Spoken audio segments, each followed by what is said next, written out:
The morning light slid silently across the glass walls of Charles de Gaulle Airport as rain tapped a gentle rhythm against Terminal 2E. It was the kind of Parisian morning that made the city feel like a watercolor painting, soft, grey, unassuming. Business travelers in cashmere, coats and glossy shoes, moved briskly through security. Children clutched teddy bears. Tourists clutched croissants. And somewhere among them walked a man no one recognized. He wore a black hoodie and carried a modest black carry-on bag. No staff, no military escort, no name tag, no badge. To anyone watching, he was just another African traveler, tired from a long trip and eager to return home. But that man was Ibrahim Traore, the president of Burkina Faso. He preferred it this way, quiet, dignified, unseen. No one begging for favors, no press cameras chasing him, no layers of protocol, just a seat, a window, and the soft hum of an airplane heading back to the red soil of West Africa. At gate 38, he nodded politely to a cleaner mopping the tile floor. "Bonjour," he said with a smile. The man smiled back, not knowing he was in the presence of the man who had recently redefined leadership across the Sahel. Traoré checked in smoothly, his ticket already scanned. Business class, seat 2A, he moved through the boarding tunnel with the ease of a man who had walked many long roads, military fields, diplomatic chambers, and war-torn villages. But today he walked alone. He stepped into the aircraft and nodded at the steward by the door. No fanfare, no announcement, just presence. The cabin of the Air France flight was spotless. Cool air filtered gently from the vents above. First class was only half full, a quiet hum of laptops, perfume and polished accents. Traoré took his seat in 2A and settled in. He looked out the window, watching as a soft drizzle misted the wings of the Airbus. He exhaled deeply, not out of weariness, but out of something deeper, responsibility. Then came Claire, the senior flight attendant, immaculate in her Navy uniform, strode into the cabin with a clipboard in hand. She scanned the room mechanically, used to seeing sharp suits, familiar VIPs, and occasional celebrities. When her eyes landed on the tall, dark-skinned man in the hoodie, she paused. Her instincts kicked in. Something didn't look right to her. She approached with forced politeness. "Excuse me, sir," she said in English, though Traoré had greeted the airport staff earlier in flawless French. "May I see your boarding pass?" Traoré looked up slowly, calmly, and handed it to her. Her eyes flicked to the seat number, 2A. She hesitated. "You're seated in 2A?" she asked, eyebrow raised. "Yes," he replied. "That's correct." A faint line appeared between her brows. No briefcase, no business shoes, no silk tie. Something about him didn't fit her image of a first-class passenger. We may need to make some adjustments," she said. The words laced with a tone she didn't bother to mask. "Another guest needs to be accommodated in this section." Traoré tilted his head slightly. "Why me?" he asked softly. She smiled tightly. Just a minor reshuffle. Nothing personal. But it was personal. The air around them shifted. A few heads turned. "I'd prefer to remain in my assigned seat," he said, still calm. Claire blinked, surprised. Most passengers she redirected complied. Immediately, especially the ones who looked like him. Her smile dropped. "Very well," she said curtly and walked away. But it wasn't over. At the gate, Michel Delacour, a prominent French CEO, was growing agitated. His company held mining contracts across Africa, and he believed the red carpet should roll out whenever he appeared. When told business class was full, he scoffed. "Find me a seat," he demanded. "I bring more value to that region than any of your pilots." His assistant whispered nervously and calls were made. Minutes later, Claire was summoned again. The instruction was clear: make space. Back on the plane, she returned to the cabin with new urgency. She scanned the aisle for another target and landed again on Traoré. "Sir, we're now requesting you move to economy," she said, voice firmer. "You'll be compensated, of course." This time, Traoré looked at her squarely. "Is this because of who I am or who you think I'm not?" Claire flinched.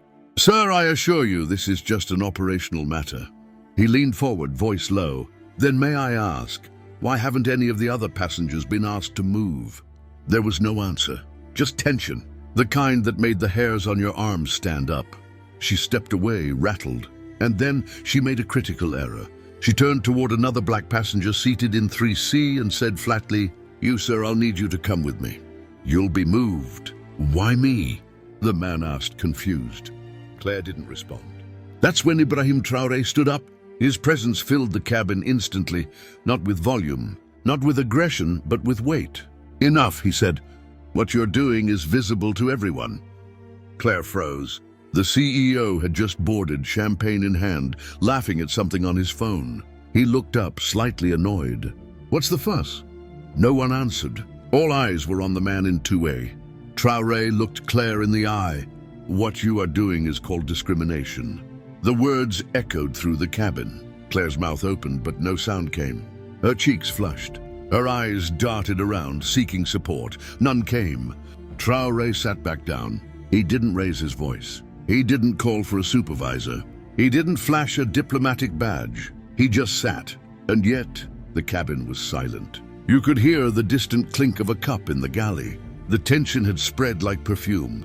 It lingered on skin, on breath. One row back, Jean-Marc, a seasoned diplomat from the African Union, leaned forward, eyes wide.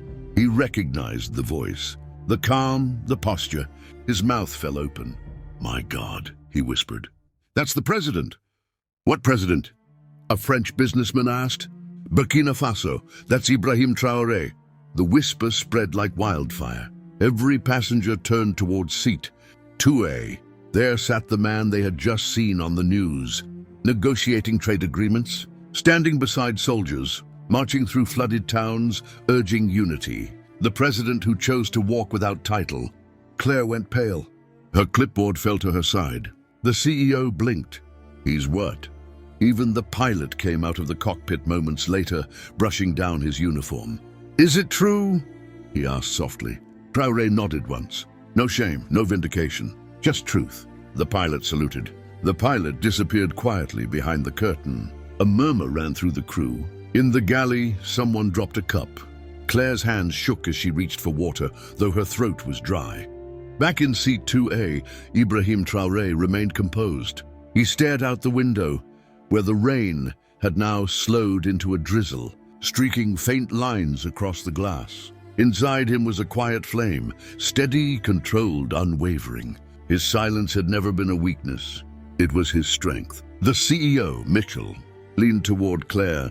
"You're telling me we tried to move ahead of state to economy?" She said nothing.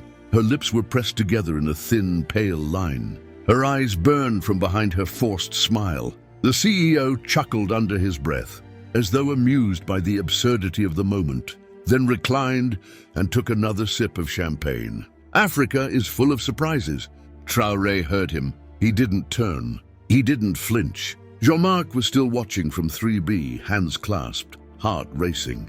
He had met many leaders, some loud and boastful, others polished and cold. But none like this man. This one carried power like water in his palms, light, transparent yet capable of carving stone. The plane taxied slowly onto the runway.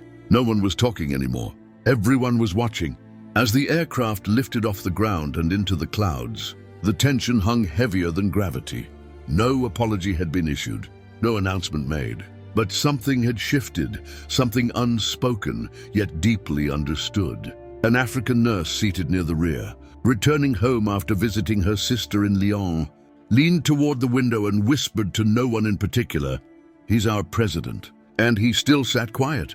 The man beside her looked stunned. "Why didn't he say something?" "Because he didn't need to," she replied. Greatness doesn't shout. The flight settled into cruise altitude. Seatbelt signs blinked off. Drinks were served. Conversations resumed, but now they were hushed, measured. In first class, every sound felt rehearsed, an orchestra waiting for a cue that never came. Claire returned to her duties, but her movements were stiff. Every time she passed seat 2A, her spine straightened involuntarily. She couldn't meet his eyes, couldn't bring herself to speak. She had judged him, assumed, projected, not based on anything real, but on the lie she'd been taught to believe. That power wore suits. That respect came with a business card. That importance looked like her CEO passenger, not the quiet man by the window. She offered him water finally. "Would you like anything else, sir?" she asked, her voice brittle. Traoré looked up at her. His eyes were not angry. They were soft, too soft. "Only kindness," he said. The words sank into her like lead. He wasn't asking. He was showing her a mirror. She nodded and walked away, cheeks burning. In the row across the aisle, the CEO chuckled again and turned to his assistant.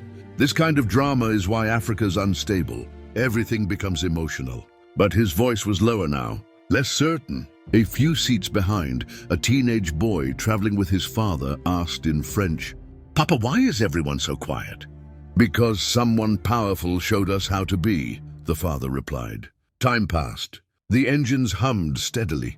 The sky darkened slightly as they crossed over the Mediterranean Sea. Traoré had not touched his meal. He simply sat, thinking, remembering.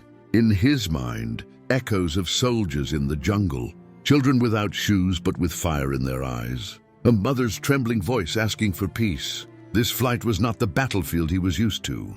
But it was no less important. The war here was invisible, but real. By the third hour, a passenger discreetly took a photo. Nothing intrusive, just a shot from behind. The back of seat 2A, a glimpse of his hoodie, a sliver of his face in the reflection. It was enough. Within minutes, it hit social media. Burkina Faso's president insulted on French airline. His response? Silence. The post exploded. On TikTok, it turned into a 15-second clip with music swelling underneath, a black screen and white letters. They didn't know who he was, but he knew who he was. On Twitter, people demanded answers. On Instagram, influencers reposted it with captions like, "Dignity has no uniform." Real leaders don't need titles. "Ibrahim Traore, we see you." Hashtags surged. "I stand with Traoré. Respect Africa." Not just a passenger. But on the plane itself, none of this had reached the cabin, not yet. Claire moved slowly now, her confidence shattered. She asked another crew member to switch sections with her. She couldn't bear to serve the man she'd judged. Her hands trembled. Her eyes were red. The mistake wasn't procedural, it was human. And now it haunted her. Back in business class, the CEO had fallen asleep. His feet stretched forward, his mouth slightly open. Champagne bubbles still clinging to the glass in his hand. He snored lightly, oblivious. The other passengers remained still. A few typed quietly on their laptops. One woman wrote a letter. Another stared blankly at the back of her seat, her hands folded in her lap. The silence grew, not awkward but reverent. A collective recognition had formed in that cabin, of who was in their midst, of what had just unfolded. And then came the voice. "Mr. President." A soft whisper. It came from the man seated behind him, Jean-Marc. Traoré turned his head slightly. "Forgive me for not greeting you earlier," Jean-Marc said. Traoré smiled gently. "There's nothing to forgive." Jean-Marc hesitated. "May I speak?" "Go on." "I've worked in diplomacy for over 25 years, he said quietly. "And I've never seen leadership like that. Not in boardrooms, not in parliaments. What you did, it was louder than shouting." Traoré gave a slight nod. "Sometimes the world needs silence to hear." Jean-Marc leaned back, tears welling behind his glasses. His hands trembled, not from fear, but from awe. A young woman in economy wiped her eyes, though no one had spoken to her. She had simply watched. She didn't need context. She could feel the weight of what had happened. Another man scribbled furiously on a napkin, his pen scratching across the paper. He didn't know what he was writing, only that he needed to remember it. At the very back of the plane, Claire stood in the galley, staring at her own reflection in the tiny mirror above the sink. She hated what she saw.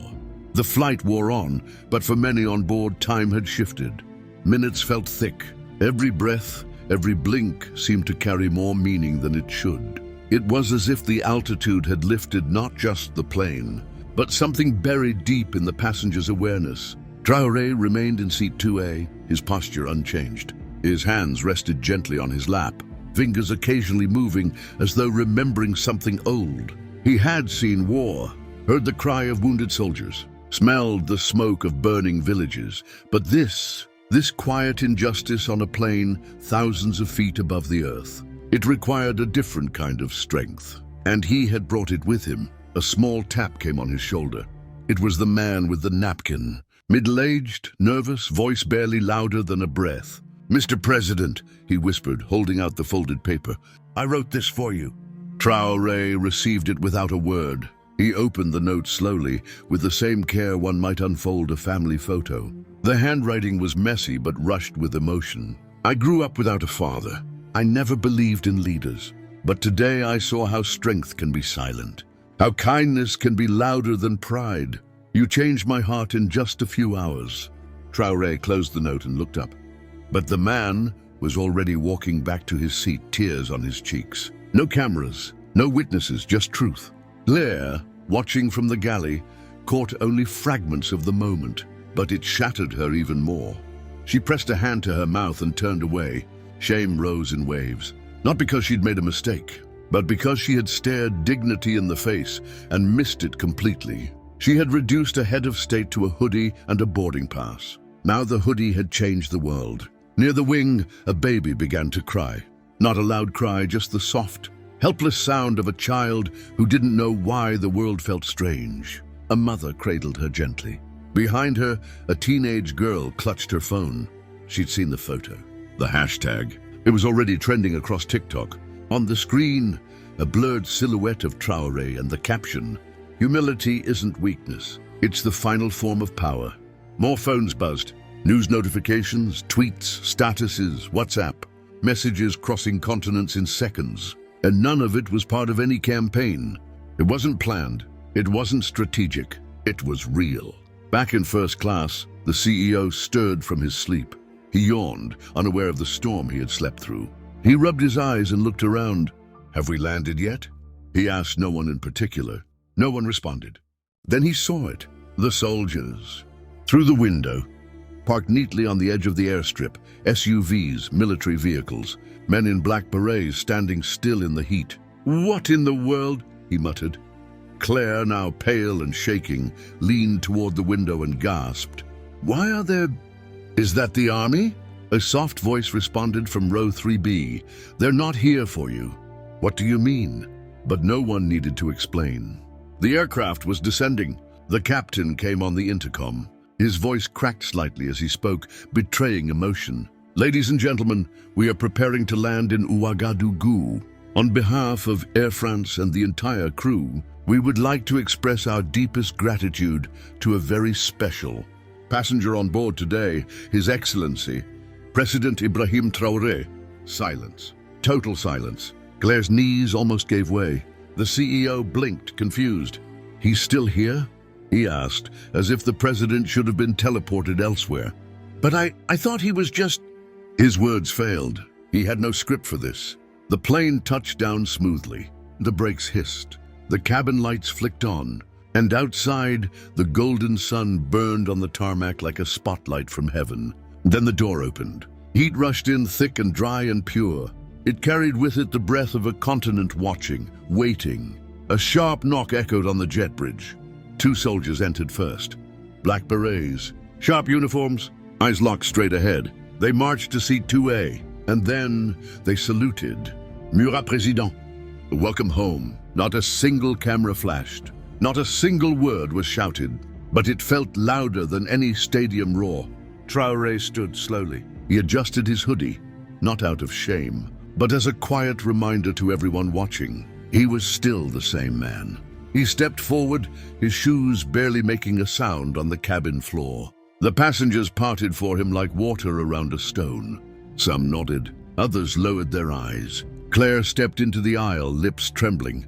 "Mr. President, He turned to her gently. "Walk beside me," he said, "not behind." Her mouth opened, but no words came. Tears spilled instead. He extended his hand. She took it, barely believing it was real. They walked together down the aisle. The CEO tried to follow, brushing past the curtain, but was immediately blocked by one of the guards. "I'm sorry, monsieur. You'll need to wait." "But he sputtered. "You'll wait," the guard said again flatly. Outside, the air was electric. A crowd had gathered behind the fences. Students, farmers, soldiers, mothers, all standing in rows. Not to protest, not to demand, to welcome. A little girl slipped through the security barrier, dodging the guards. She sprinted forward with a cardboard sign in both hands. Merci, Papa Sibyl. She reached him just as he stepped onto the tarmac. She dropped the sign and threw her arms around his legs. Traoré knelt, hugged her back. She whispered something into his ear. And the crowd wept, not shouted, not danced. They just cried. Men who had never cried let the tears fall freely. Women clutched their chests. The sound of the people wasn't loud. It was aching, deep, a sound that comes when pain meets healing. Claire stood behind him, wiping her face, makeup smudged, soul undone. This was not a press conference. This was not politics. This was history. The heat from the tarmac pressed into everyone's skin like the weight of truth itself. Ibrahim Traore stood up from the girl's embrace, still holding her small hand in his. He didn't wave. He didn't raise his fist. He simply stood, looking at the crowd as though he knew every one of their stories. It was the kind of presence that didn't ask for attention. It demanded reverence without a word. Behind him, Claire stood stiffly, her shoulders hunched under a uniform that now felt like a costume. She'd never known shame like this. But even more overwhelming was the humility he continued to show her. He had every right to humiliate her, and yet he had asked her to walk beside him. She could barely walk at all. Security cleared the way to the convoy. Black SUVs gleamed in the sun, their engines silent, waiting. Government officials lined the path, each man and woman bowing their heads slightly as the president passed. The ministers didn't speak. They didn't shake his hand. They understood what had just happened transcended protocol. And then, as he reached the final vehicle, Traoré stopped. He turned, not toward the cameras, not toward the officials, but toward the passengers who had just disembarked behind him. Some of them stood near the aircraft stairs. Others waited frozen by the base of the jet bridge. He spoke, not with a mic, not from a podium, just his voice. Strong, steady, and soft enough to make people lean in. "You saw me today," he said, "before you knew who I was. And how you saw me says more than any announcement could." The words hung in the air. A cameraman filming for a national outlet dropped his camera a few inches, tears filling his eyes.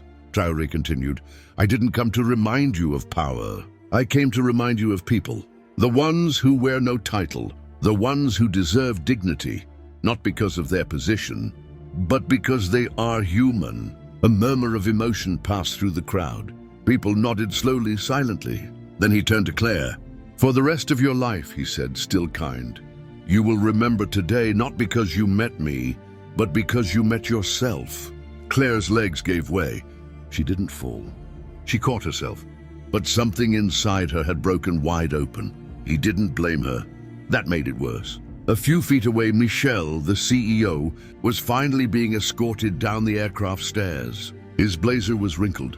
His phone clutched in his hand as though it could still save him. His eyes widened as he saw the guards flanking the presidential vehicles. He tried to step forward.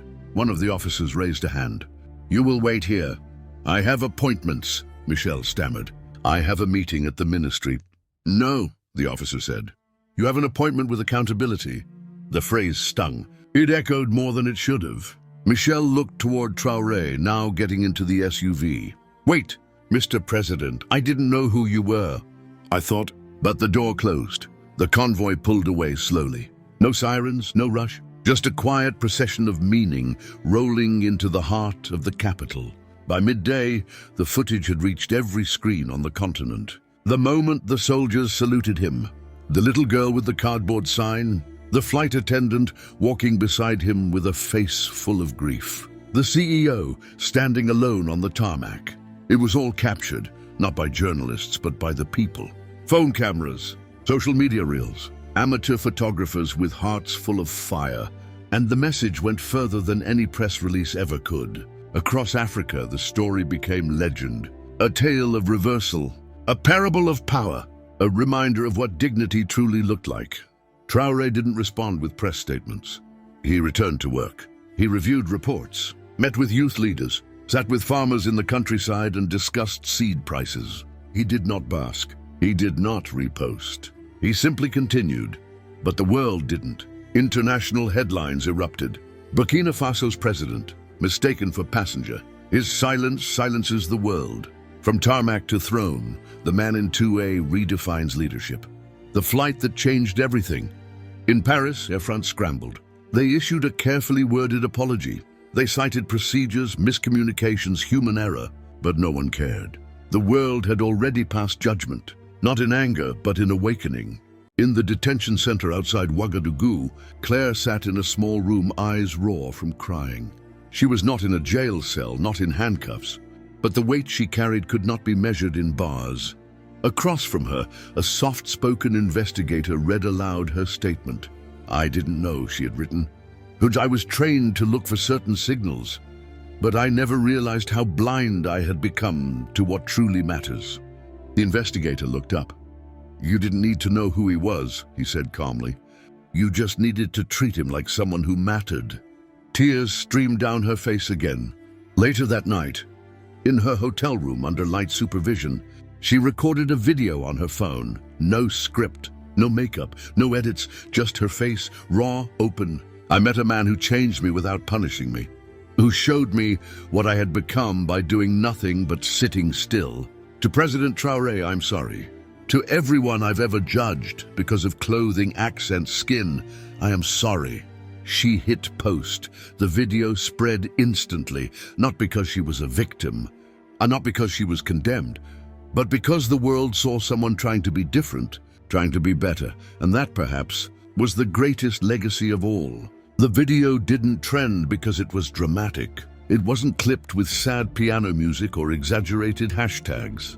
It was a plain, grainy confession from a woman who had misjudged, someone in power and had been forgiven.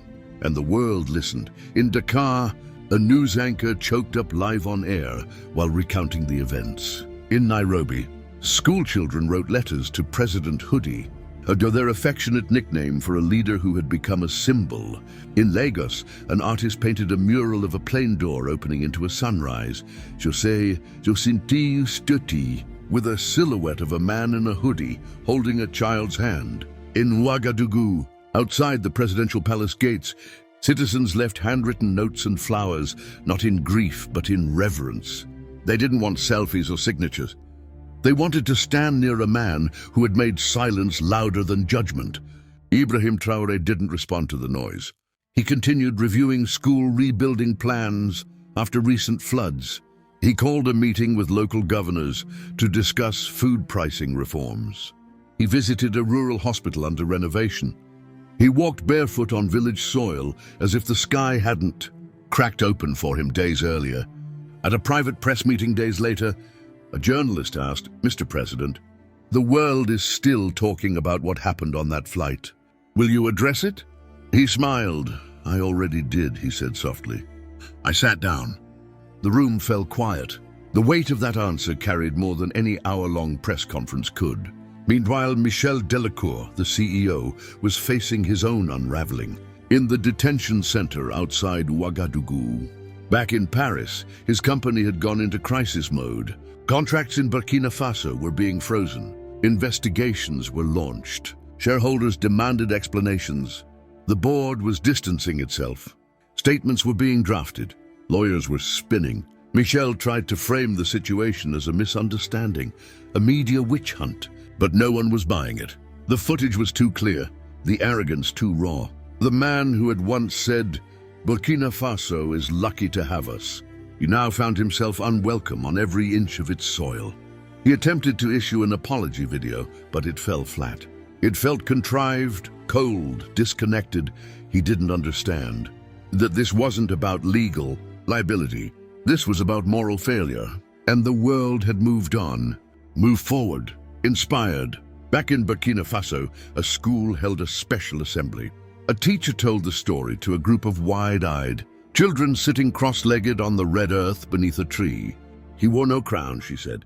No robe, not even a name badge. But when the world saw how he acted, everyone knew who he was. One boy raised his hand.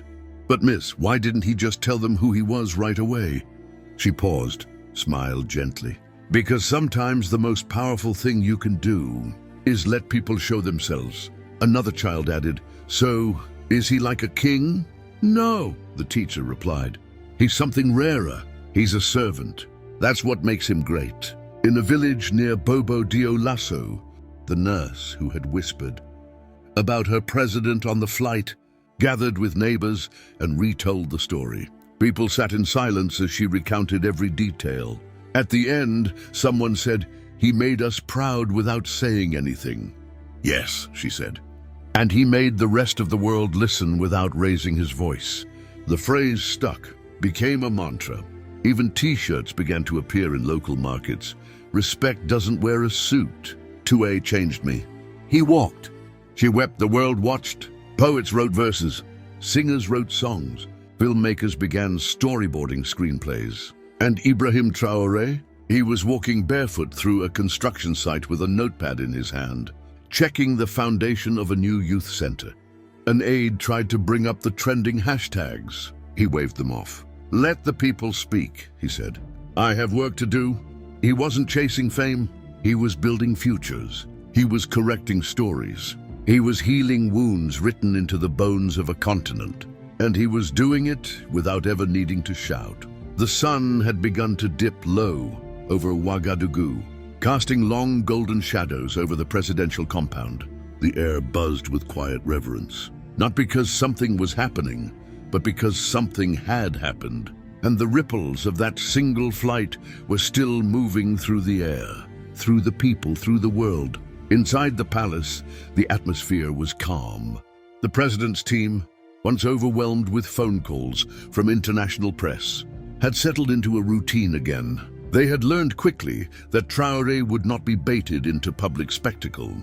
There would be no scheduled interviews, no grand narratives from him, only the consistent, quiet movement of a man focused on duty. Still, the world didn't stop asking. The African Union requested his presence at an emergency summit, not to discuss war or sanctions, but to speak about leadership. Not strategy, not military alliances, leadership. UN envoys reached out, asking for an audience, not about aid, but about how humility could be institutionalized in governance. A journalist from Al Jazeera, who had covered war zones for 15 years, asked her editor to fly her to Burkina Faso. "I need to meet the man who made an entire plane hold its breath." She said. But Traoré kept moving. He visited schools, sat under trees with elders, listened more than he spoke. And always, he returned to one quiet moment from the flight. The little girl with the cardboard sign, "Merci, Papa Sybil." She had said nothing else, just held him and looked at him like he was something safe. He hadn't forgotten that look. In his office one evening, while reviewing infrastructure reports, he paused. He reached into the top drawer and unfolded the note handed to him on the plane. The one from the man who had written about growing up without a father. He read it again. "I never believed in leaders, but today I saw how strength can be silent." He folded the note and placed it next to a photo on his desk. It wasn't a photo of himself. It was a picture of his mother. Years ago, she had told him, "Don't raise your voice, my son. Raise your value." He didn't understand it then. Now it lived in everything he did. Across the sea in France, something else was shifting. A retired Air France executive gave an interview to a local paper, saying the problem isn't the uniform, it's what the uniform hides. "We trained people to smile and serve, but never to see." In private aviation circles, pilots began discussing a new protocol, passenger dignity training.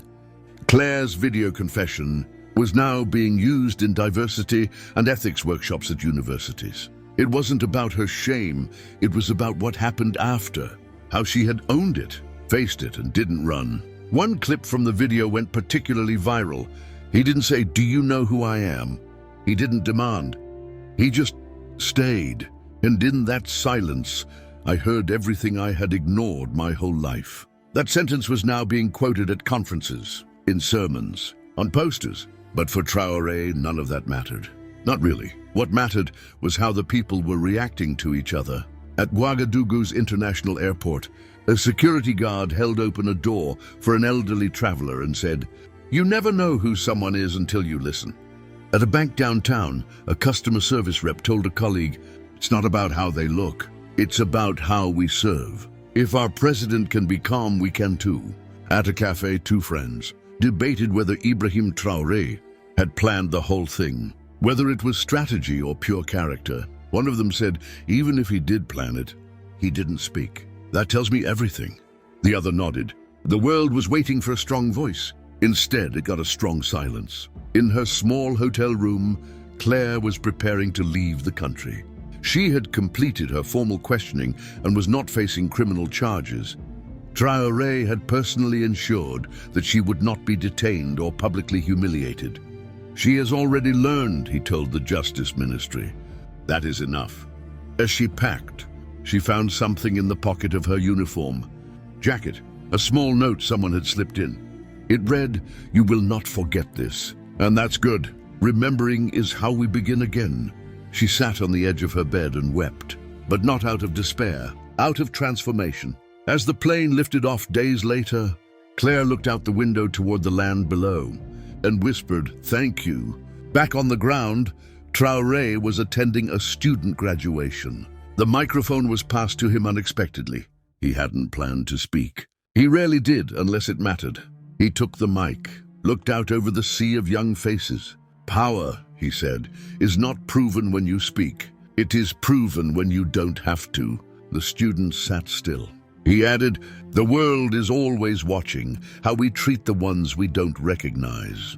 A long silence followed. Then the applause rose, not in loud bursts, but like a wave rising slowly and swallowing everything in its path. When he stepped down, a young graduate leaned toward a friend and whispered, "I want to be powerful like that."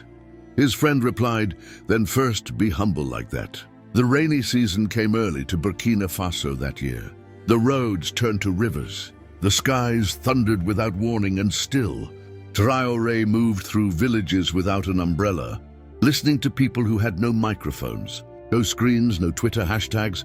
The people spoke of seeds that wouldn't sprout, of classrooms without roofs, of doctors who had gone south chasing better salaries. They didn't speak about the flight. They didn't need to. Their concerns were heavier than headlines. And Traoré, as always, listened with the same silence that had once held an entire plane in check. But elsewhere, the memory of that flight was still aflame.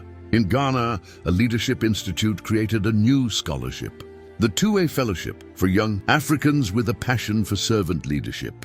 In Canada, a high school civics teacher changed her curriculum to include an entire unit called The Quiet Power of President Traoré. In the Caribbean, a spoken word poet stood on a stage in Kingston and shouted, "He wore no crown, but the people bowed, not to gold, to grace, not to noise, to presence." On the continent itself, something deeper was happening. Not just admiration, but imitation.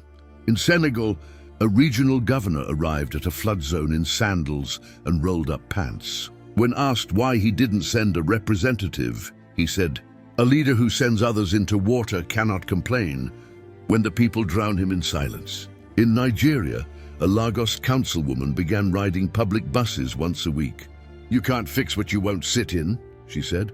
Across Africa, politicians began making statements in small ways, by walking into rural clinics without cameras, visiting teachers without press releases, answering phone calls themselves. The people weren't impressed by big promises anymore.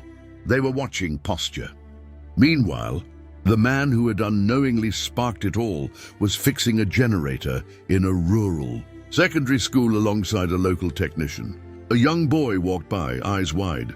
He nudged his sister. "Is that the president?" The girl squinted. "No, the president doesn't fix wires." But the technician laughed. "No, little one, that is your president. He does more than wires. He fixes how the world sees you." The children stared, frozen, unsure whether to speak. Traoré looked up, smiled, and waved. Just a small gesture, but it would stay with them forever. Back in France, Claire had quietly resigned from her role at Air France. She didn't grant interviews. She turned down book deals. She returned to her hometown and took a job teaching cultural awareness at a community college. One day, a student asked her, "What changed you the most?" She looked out the window for a long time before answering. "It wasn't what I did, it was what he didn't." In a world conditioned to clap back, to drag reputations, to weaponize humiliation, Traoré had offered something nearly extinct. Grace, unqualified, undeserved, and unforgettable. Michel Delacour, the CEO, had not fared as well. Though his company's PR team worked overtime to redirect the conversation, to scrub the videos, to sponsor headlines, nothing stuck. Not because people hated him, but because they no longer cared. He was no longer the villain. He was the lesson. The story had outgrown him. One morning, walking through Charles de Gaulle Airport, he spotted a young man wearing a hoodie with 2A printed across the back and a tiny flag of Burkina Faso beneath it. He almost stopped him, almost said something. But what would he say? That he remembered the seat? That he'd been close to greatness and missed it completely? He walked on. In Ouagadougou, the air had changed. It wasn't louder, just clearer. And in that clarity, something was rising. At the presidential residence one early morning, a staffer brought news that a group of young university students were camping outside the palace gates, asking for 5 minutes with Traoré. What for? The aide asked them. They held up signs that read, "Teach us how to lead like you. 1 lesson, 1 hour, we'll carry it for life." He agreed. He met them under the mango tree in the back courtyard. No chairs, no guards, just conversation. One student asked, "Sir, what's the greatest mistake a leader can make?" He replied, believing his seat belongs to him. Another asked, "What's the greatest weapon you've ever used?" He smiled. "My silence." The students nodded slowly, taking notes in journals they would never throw away. As the sun set behind the compound, painting the sky in streaks of orange and gold, one of the students whispered to another, "I think the flight didn't change him." "No," the other replied. "He changed the flight." And the world with it. Time passed, as it always does. The initial headlines faded, replaced by newer scandals, crises, elections. The world moved on to the next viral clip, the next trending topic. But in the hearts of those who had truly witnessed the story, the passengers, the citizens, the girl with the cardboard sign, the flight had never really landed.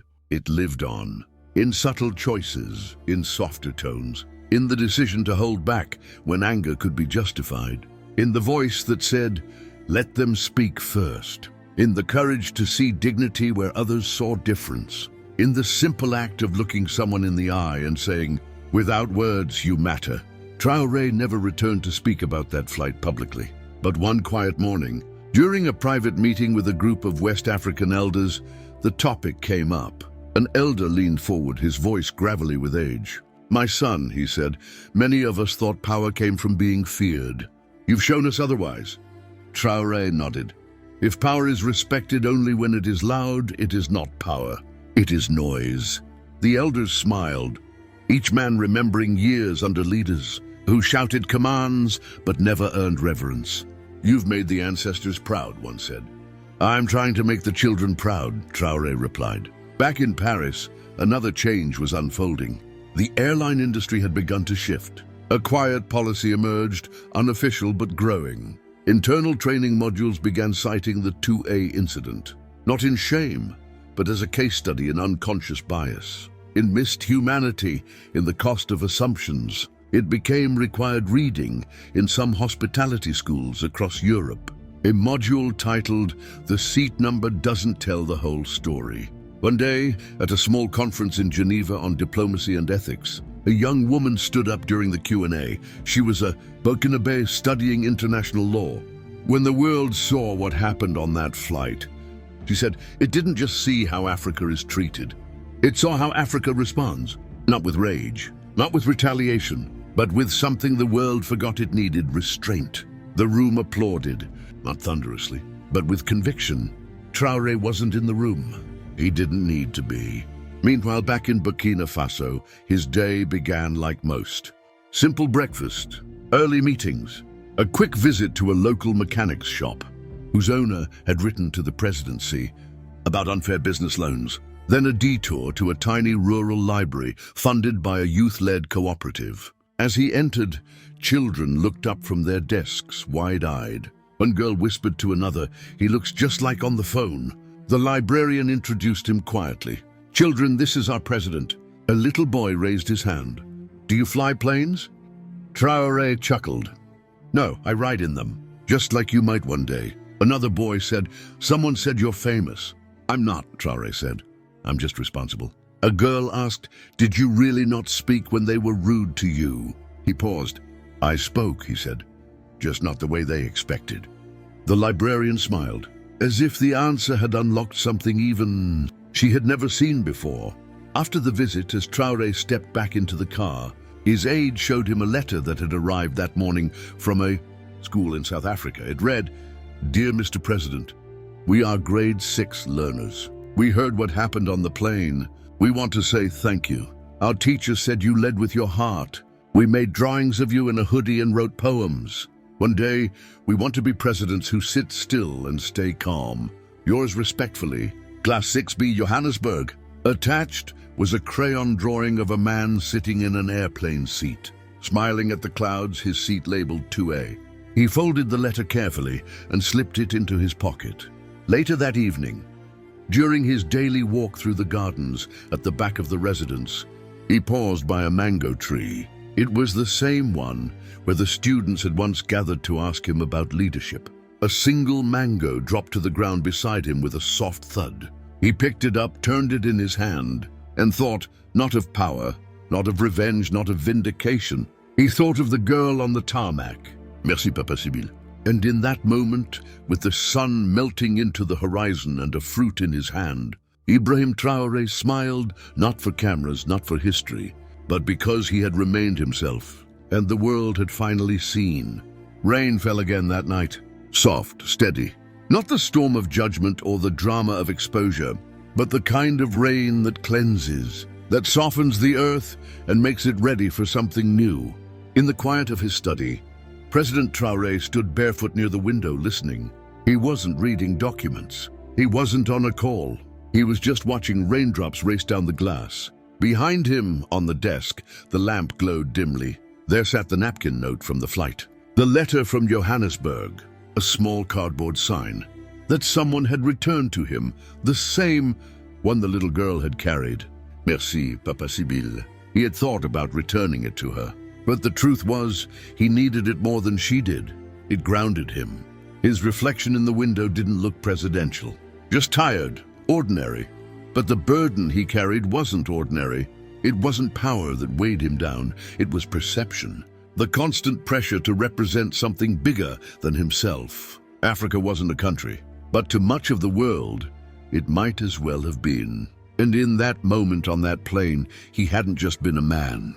He had become a symbol, a face, a lesson, and it had nearly broken him.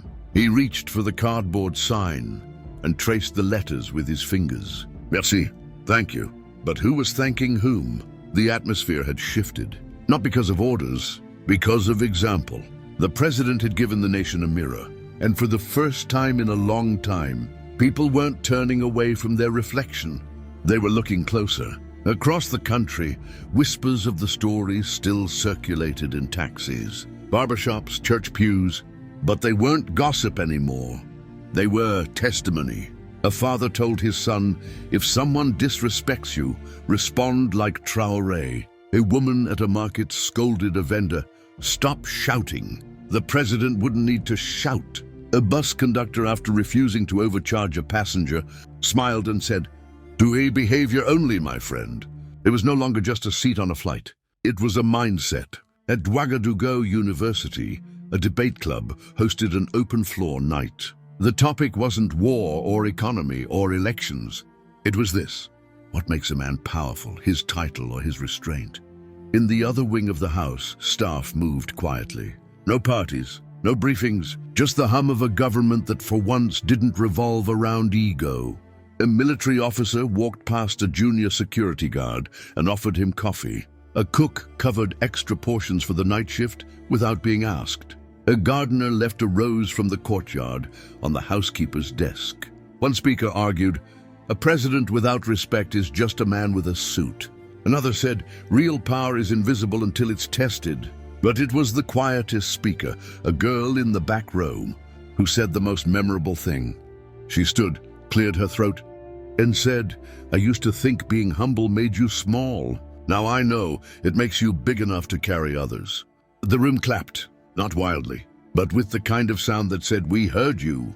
Meanwhile, Ibrahim Traore kept moving. In the countryside, he visited a school whose roof had collapsed. He didn't wait for his ministers. He held one end of a beam as volunteers lifted it into place. A child watching from the corner whispered, "Why is the president helping?" His mother replied, "Because real leaders never stop being people." A journalist traveling with the entourage captured a photo of Traoré holding that wooden beam over his shoulder, surrounded by kids with red mud on their shoes. The headline the next day read, "The man who carried more than a nation's hope." The photo went viral, but Traoré never commented. He had nothing left to prove, and everything left to do. Weeks passed, months, and yet the story refused to fade.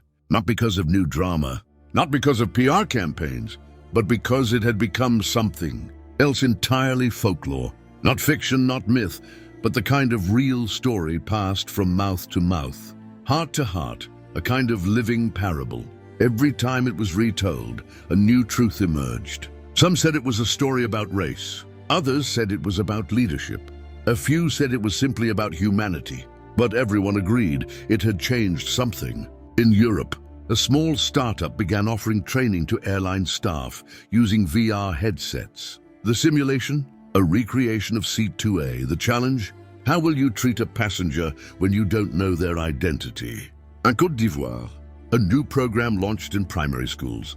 One respect each day. Children would draw pictures of kindness they witnessed at home or on the street.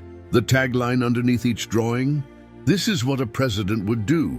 Meanwhile, Ibrahim Traoré remained focused. One evening, while walking along the compound garden path, he stopped to speak with a gardener planting hibiscus near the south wall.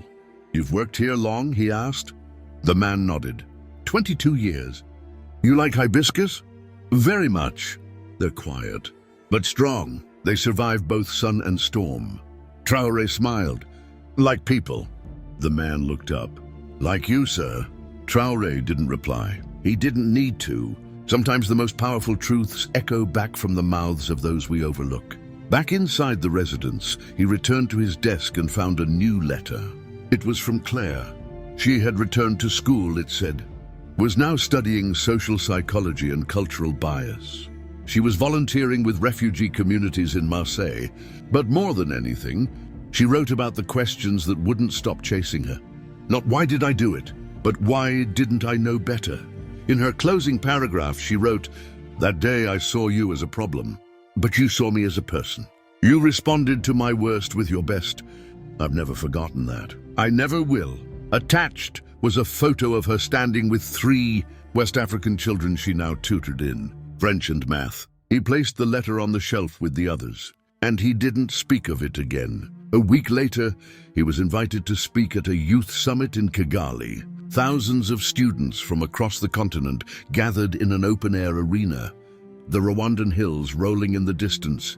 When he stepped onto the stage, there was no introduction. He took the mic, looked over the faces, and said only this: "Lead with your feet on the ground and your ears to the people.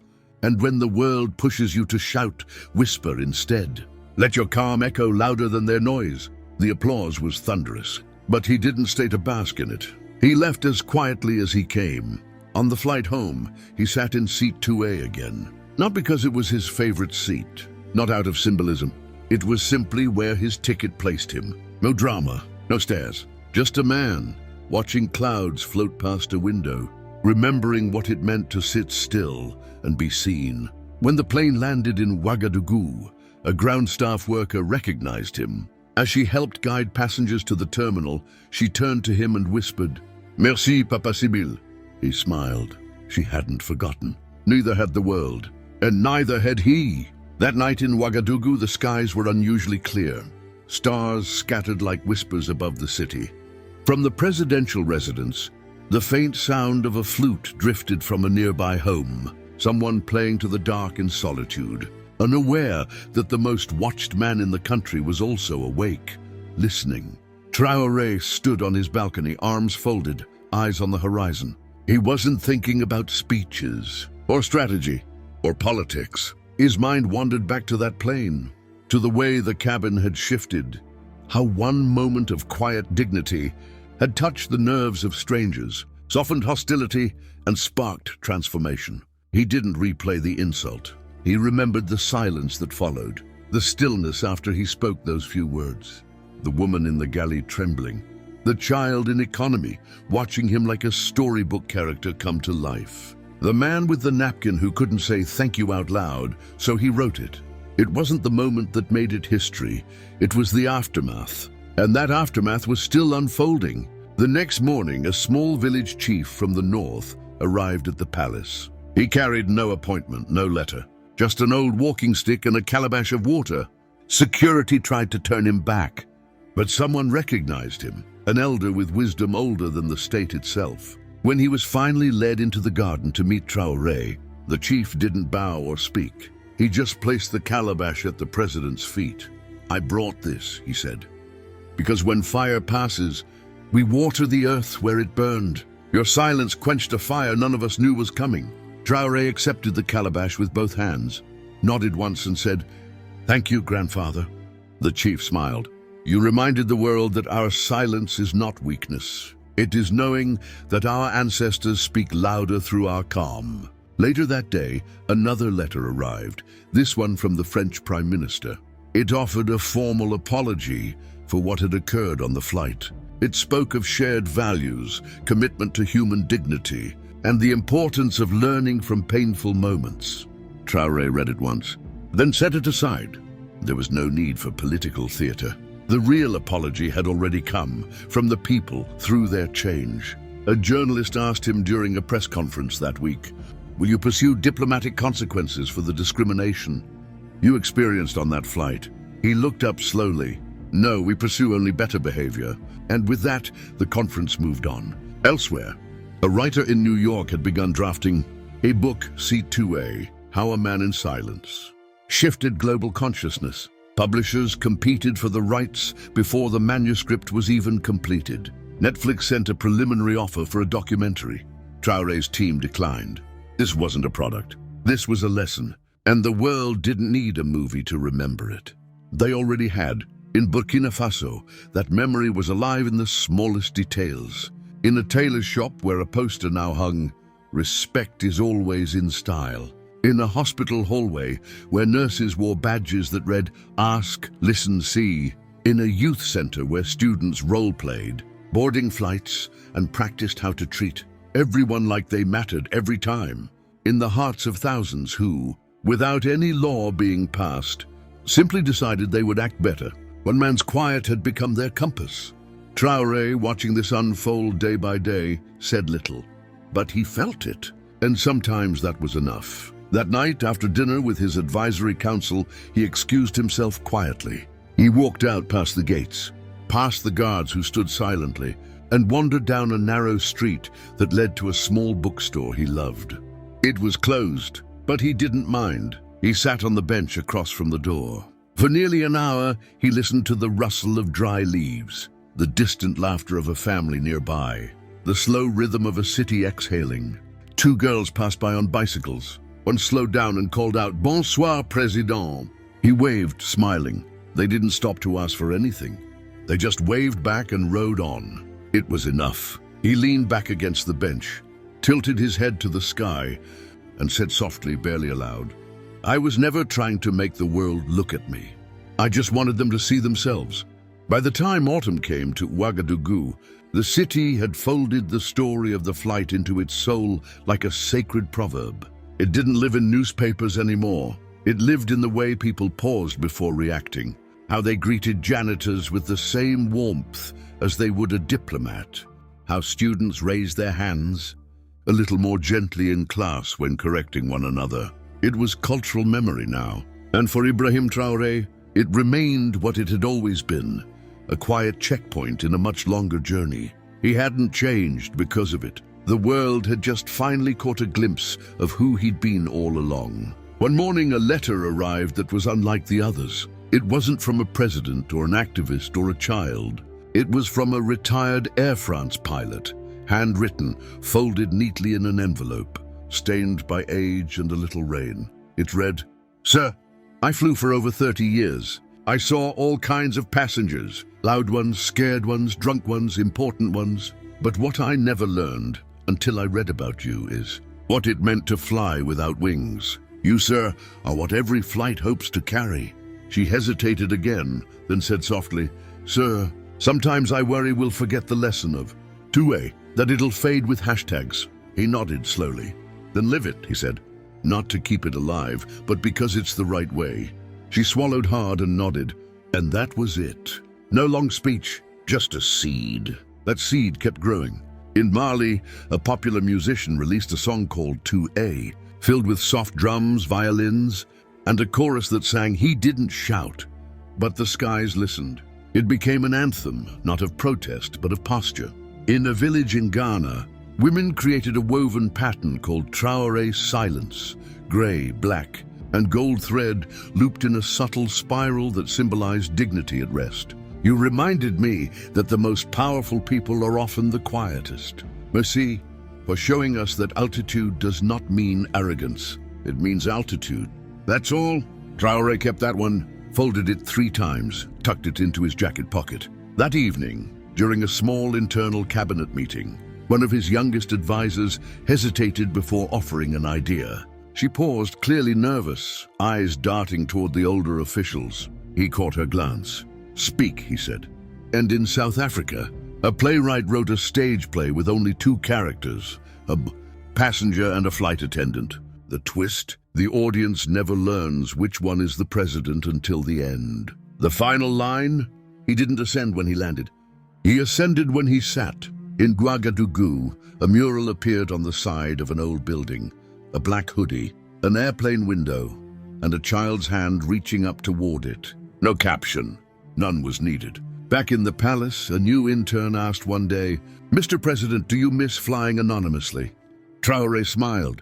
"It's easier to lead when no one knows you're leading." "But harder?" "Yes," he said. "And better." He still flew commercial, still sat without an entourage. And when people noticed him now, they didn't point or stare. They nodded. The world hadn't made him famous. It had made itself quieter. And that was the greatest victory. A year had passed. 12 months since that flight took off from Paris. 12 months since the man in seat 2 became something more than a passenger, more than a president. A symbol, yes, but not of power as the world knew it.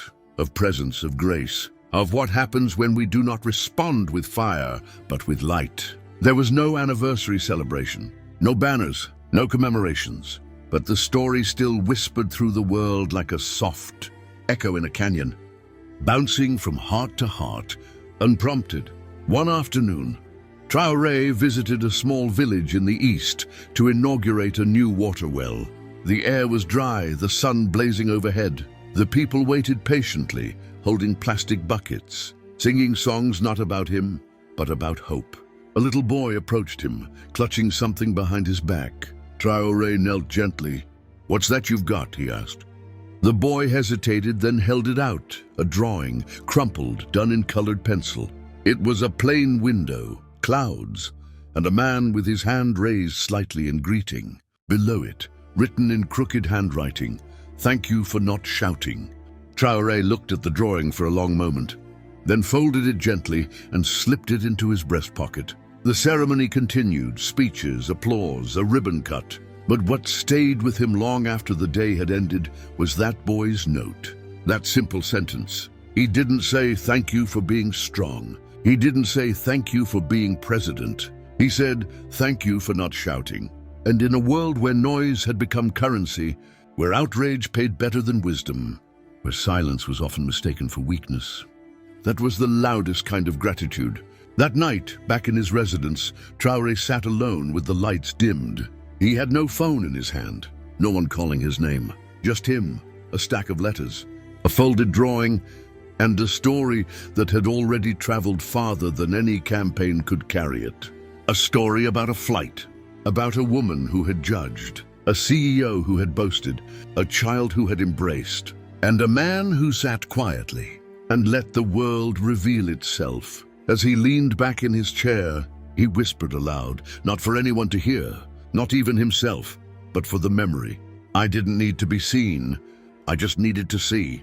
And with that, the man in 2A closed his eyes, not in exhaustion but in peace. Outside, the moon was high.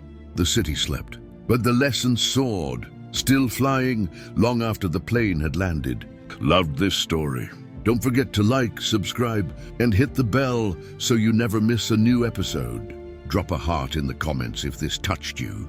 And tell me, what kind of story should I tell next? Your idea could be my next upload.